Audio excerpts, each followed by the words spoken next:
Mamahalin ko pa sana ang babaeng tulad mo. Nasayang ang lahat ng mga pagkakataon dahil sa nabalitaan ko na kung kanin-kanino ka pala nagpapayari. Basta may atik at gwapo, hayop pala ang iyong mga galawan. Maganda ka lang pero di ka tao. Babalikan ko lang ang aking nakaraan. Nasa isang babae ang pag-ibig ko, nasayang lang. Nakilala ko siya nun, tahimik at mabait. Ano man ang gusto niya, bigay lahat, walang palit. Di siya makulit at hindi rin malandi. Ang sarap ang kausap, lalo na pag ngumiti. Almost 1 year din kami naging mag-on. Hindi ko man lang nalaman may sikreto pala yun. Pag ako'y nagtitext dahilan late receive, ba't dinidelete mo message ko kapag ni-retrieve? May problema ka ba o may nararamdaman? Ba't pagkausap mo ako laging naguguluhan? Hindi ko maintindihan anong nangyari sa'yo, at ba't bigla na lang nagbago ang isip mo? Nang malaman ko lahat, bigla akong napashare. Tangina, isa lang din pala ako sa iyong gabi. Mamahalin ko pa sana ang babaeng tulad mo. Nasayang ang lahat ng mga pagkakataon dahil sa nabalitaan ko na kung kanin-kanino ka pala nagpapayari. Basta may atik at gwapo, hayop pala ang iyong mga galawan. Maganda ka lang pero di ka tao.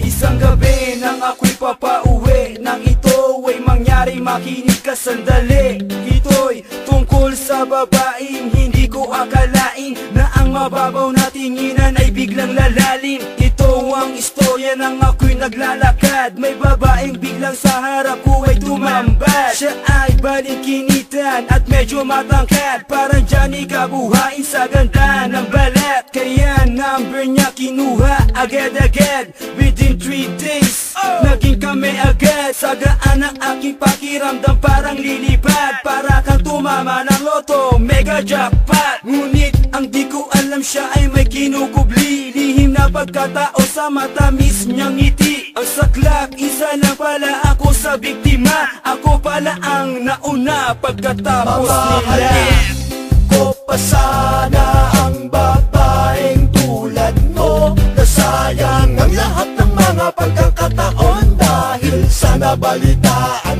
ko na kung kanin-kanino ka pala nagpapayari. Basta may atik at gwapo, hayop pala ang iyong mga galawan. Maganda ka lang pero di ka tao.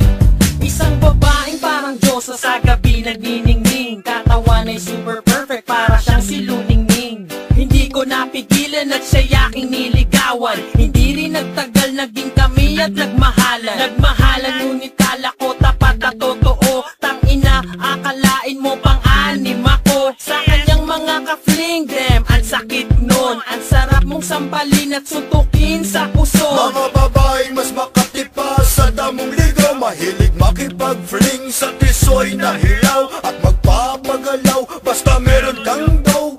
Ibitan mo sa panty all the way show. Sayang, pwede pa sana kitang mahalin, ngunit wala akong pera para mayud na din. Parating ka palang pauwi na ako. See you next time na lang at mag-iipon na ako.